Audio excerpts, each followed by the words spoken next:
ቢስሚላህ ወሰላቱ ወሰላሙ ዐላ ረሱሊላህ። የእፎይን ጉዳይን አስመልክቶ ባላህ ፍቃድ ለክርስቲያኖችም ይሁን ለሙስሊሞች አጠር ያለ ምክር ይሆናል ማለት ነው። ይሄ ድምጽ ፋይ አንደኛ፣ እፎይ የተባለው ግለሰብ የክርስትና እምነት ተከታይ እንደሆነ ይታወቃል። ነቢዩ ሙሐመድን ሰለላሁ ዐለይሂ ወሰለም ነቢዩ ማለት እንደዚህ ሐፍረተ ገላን የሚልስ ሰው ነው የመሳሰለው ሲል ቁጥር አንድ ያደረገው ነገር ውሸት ነው። ውሸት ደግሞ ክርስቲያኖች ሆይ በሃይማኖታችሁ ልታወግዙት ይገባል። ውሸትን ልታወግዙት ይገባል። ለምሳሌ ማርያም ማለት ሰማይና ምድርን እኮ የፈጠረች ናት። ሁሉ ነገር ከሁሉ ነገር በፊት የነበረችው ማርያም ናት ቢል አንድ ሰው ይሄ እውነት ነው? አይደለም፣ ውሸት ነው። ክርስቲያን እንኳን ቢሆን ምን ልታደርጉ ይገባችኋል? ልትቃወሙት ይገባል። እኛ እፎይ ለምሳሌ የክርስትና እምነት አስተማሪ ከመሆኑም ጋር በእስልምናና በክርስትና መሃል ንጽጽር እሰራለሁ ብሎ ትክክለኛ ነጥብ ቢያነሳ ማን ነቢዩ ሙሐመድ ላይ ሰለላሁ ዐለይሂ ወሰለም እኛ ክብራቸውን ነካ አንልም። ምሳሌ ነቢዩ ሙሐመድ ሰለላሁ ዐለይሂ ወሰለም አኢሻ የተባለችው ሚስታቸውን በ9 ዓመት ነው ያገባው ቢል እኛ ምን እንላለን ሙስሊሞች? አዎ ነቢዩ ሙሐመድ በ9 ዓመቷ ነው ያገቧት። ያገቡበት ደግሞ በዚህ ምክንያት ነው እንዲህ ነው ብለን መልስ እንሰጣለን። ይሄም ክብር መንካት አይባልም። ለምን? እውነታን ባማከለ መልኩ እፎይ ያነሳው ጉዳይ ስለሆነ። ነገር ግን እሱ ይሄን አይደለም ያደረገው። እሱ ኦንላይን ላይ የታችሁት ከሆነ የሆነ ስፐርም ምናምን በእጁ ላይ ያጨማለቀ የሆነ የታች ሰፈር ልጆች የሚሰሩትን ስራ ይዞ የሚወጣ ሰው ኦርቶዶክስ ነኝ ብሎ ብቅ ሲል ምን ማለት ነው የነበረባቸው ኦርቶዶክሶች? እፎይ እኛን አይወክልንም ነው እንጂ ማለት የነበረባችሁ እኔም እፎይ ነኝ አይባልም። እስቲ ከኛ ትንሽ ትምህርት ውሰዱ። ወደ ኋላ ዞር ብዬ ላስታውሳችሁ። ከዓመታት በፊት ዳኢሽ ወይንም አይኤስአይኤስ የሚባለው ሊቢያ ላይ ኢትዮጵያዊ የሆኑ የጨርቆስ ልጆችን ወደ 20 ምናምን በላይ አጋድሞ ሲያርድ ኢትዮጵያ ውስጥ ያለ ሙስሊም ያለው ምንድን ነው? ዳኢሽ እኛ ኢትዮጵያውያን አይወክልም እኮ አይደለም ያልነው፣ ኢስላምን አይወክልም ነው ያልነው። ልብ በሉ። እዚህ ሀገር ላይ በተሰራ ስተት አይደለም እኛ ምን እያልን ያለ ነው። ይሄ ዳኢሽ የተባለው ቡድን እኛን አይወክልም እያልን ያለ ነው። ውጭ ሀገር የተከሰተ ከኛ ጋር ግንኙነት የሌላቸው ግን የሃይማኖቱ ጥላ ውስጥ ስለሆኑ በኢስላም ሽፋን ስለተንቀሳቀሱ የሰሩት ስራ ኢስላም የማያዘውን ስለሆነ ምን ብለናል እኛ? ዳኢሽ ሙስሊሙን ኢስላምን አይወክልም ብለናል። እናንተ ስታስቡት እስቲ አሁን ዮኒ ማኛ ይወክላችኋል? ከዚህ በፊት ምን ይል ነበር ዮኒ ማኛ? አሁን እንኳን ተመልሷል፣ በአደባባይ ይቅርታ ጠይቋል። ድንግል ከነ ልጇ ብሎ ይገባና ግን ድንግል የምትጠላውን ድንግል ያላደረገችውን ቆሻሻ ንግግር ይናገር ነበር። የሰው ሃይማኖት ይነካ ነበር። አሁን ግን አልሐምዱሊላህ አላህ በልቦናው ላይ ቅን ነገር አሰፈረበት። እንዲህ አይነት ነገር ልክ እንዳልሆነ ይኸው ቅርብ ቀን የለቀቀውን መስማት ትችላላችሁ። እንዴት ነው እናንተ እኔም እፎይ ነኝ የምትሉት? እፎይ አሁን አብረውት ቢሆን ሰው ነው። ኦርቶዶክስ ሰዋታ ነው እፎይን እኔም እፎይ ነኝ የምትለው። ስለዚህ እንዲህ የምትሉ ኦርቶዶክሶች በቁጥር አንድነት ወደ ቅን ልቦና ተመለሱ። ማንኛውም ሰው ትኩረት ሊሰጥ የሚገባው ነገር በውሸት ላይ የተነሳ ነገር ሁሉ መጨረሻው ክስረት ነው። እናንተ ካስታወሳችሁ ፓስተር ዮናታን ስለ ማርያም ነው ስለሆነ ነገር ተናግሮ የሆነ ነገር ተናገራችሁ፣ በጣም ተቆጣችሁ። ለምን? ማርያም ላይ ያለው እውነተኛን ነገር እንዳለ ቁጭ መጽሐፉ ላይ ያለውን ብቻ ሳይሆን ሌላ ነገር ጨምሮ ነካችሁ፣ በጣም ተበሳጫችሁ። ስለዚህ በራስ ላይ እንዲደረግብህ የማትፈልገውን ነገር በሰው ላይ አታድርግ። ያው ውሸት ሲጨመርበት ያውም እንደ እፎይ አይነት ሰው ለእናንተ ጭራሽ አይጠቅማችሁም። ስለዚህ ግፍን እንጠንቀቅ ሁላችንም። ከምንም በላይ ግፍ መጨረሻ ላይ ጠልፎ ይጥላል። አሁን ወደ ሁለተኛው ደረጃ ልመጣ ነው። አሁንም ኦርቶዶክሶች ጋር ነኝ። ኢስላም አራጅ ነው፣ ኢስላም ገዳይ ነው ብለው የሚሰብኩ ሰዎች አሉ። ኢንሻአላህ መጣበታለሁ። ሌላ ቪዲዮ ራሱን ችሎ ነጠላ የለበሰ ስብከት ላይ ያለ ሰው ምን ያለበት አለ፣ ራሱን ችሎ ቪዲዮ አመጣለሁ። ጠቆመ ብቻ ላደርጋችሁ። ፈረንጅና ኢስላም ነው ያወቀበት።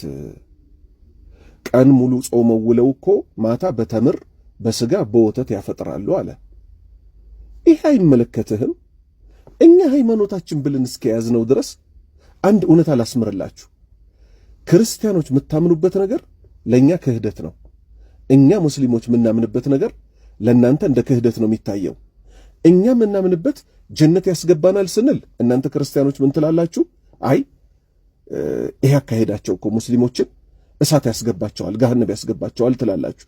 እናንተ ያመናችሁበትን ነገር ደግሞ እኛ ምን እንላለን? ይሄ ነገር እኮ እሳት ነው የሚያስገባው፣ የኛ እምነት ነው ልክ እንላለን። ለዚህም ሲባል አላህ ምን አለን? ለኩም ዲኑኩም ወሊየ ዲን በሉ ተባል። ለእናንተም ሃይማኖታችሁ አላችሁ፣ ለእኛም ሃይማኖታችን አለን እንድንል ነው የታዘዝነው። ስለዚህ ወደ ጥያቄ ልመለስ። ኢትዮጵያ ውስጥ እንግዲህ ክርስቲያንና ሙስሊም የሆነ ጎጃም ክርስቲያን ብቻ ነው የሚኖርበት፣ ወሎ ሙስሊም ብቻ ነው የሚኖርበት የሚባል አይደለም። ተደበላልቀን ነው ኢቭን አዲስ አበባ ውስጥ እየኖርን ያለ ነው።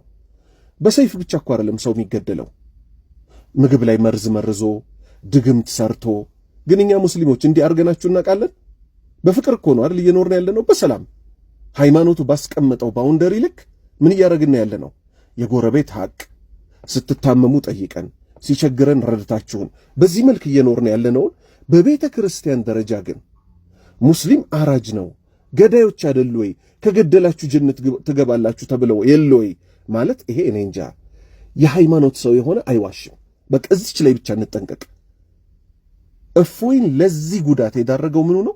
ውሸቱ ነው እንጂ ባላ ፈቃድኛ ከዚህም በፊት ሚዲያ ላይ የሚነሱ ነገሮች አሉ።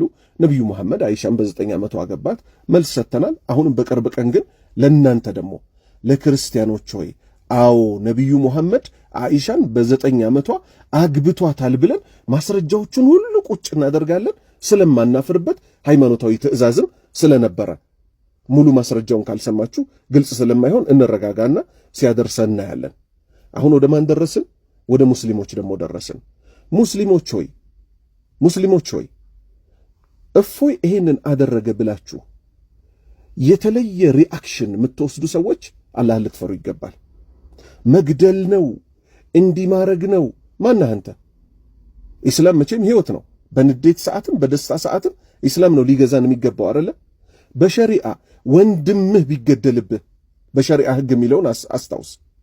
አይደለም እንደ ኢትዮጵያ አይነት የተለያዩ ሃይማኖት ያሉባት አገር ቀርቶ በሸሪዓ ወንድምህ ቢገደልብህ ምንድነው የምትፈጽመው እርምጃ? የወንድሜን ገዳይ እገለዋለሁ ነው የምትለው ወይስ ለሸሪዓ መሪና ለሸሪዓ ዳኛ አሳልፈ ትሰጣለህ? ለሸሪዓ መሪ አሳልፈ ትሰጣለህ። የሸሪዓ መሪና ዳኛ ነው እዛ ሰውዬ ላይ የሚገባውን ፍርድ ካጣራ በኋላ የሚወስደው። ስለዚህ እኛ እዚህ ሀገር ውስጥ ስንኖር መንግስት የለም አንልም አይደል? መንግስት አለ፣ ፖሊስ አለ፣ ወታደር አለ። አገሪቱ ላይ ባለው መተዳደሪያ መሰረት እኛ መልእክተኛ አድርገን የያዝናቸው የሃይማኖቱ ትልቅ መገለጫ እንዲህ ሆነውብናል ብለን ስሞታችንን ደግሞ ለማን ነው የምናቀርበው? መጅሊስ ተብለው የተቀመጡ አካላት አሉ። የሙስሊሙ የሐጅ የመቃብር የሃይማኖት ጉዳይ ይመለከታቸዋል ተብለው የተቀመጡ አሉ። አላህ ባጓደሉት ነገር እነሱን ይጠይቃል። የኛ ኃላፊነት ግን ምንድነው? ለነሱ ጉዳዩን ማድረስ።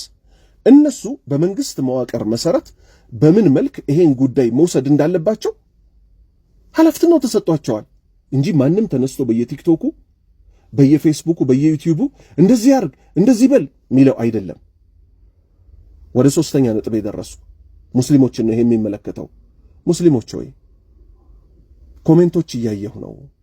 አላህ ምንድነው ያለን? መሐይማን አላዋቂዎች የማይሆን ነገር ሲናገሩ ሰላም ብላችሁ ጥላችኋቸው ሂዱ ነው የሚለው። እናት እንደዚህ ትሁን አንተ ምናምን ልጅ ብለው የሚሳደቡ ሰዎች አሉ። ያን ስድብ ምን ያደርጉታል? ሌሎች ስክሪንሾት ያደርጉና ተመልከቱ ሙስሊሞች መሐመድንማ ገና ቆይ እነካከዋለን እናሳብዳቸዋለን ይላሉ። ስለዚህ ሙስሊሞች ሆይ ከነብሴ ጨምሮ አደራ ምለው ምንድነው? አላህ እንደመከረን ከአላህ ውጭ ሌላ አማልክትን የሚያመልኩ ሰዎችን ምን አታድርጉ አለ?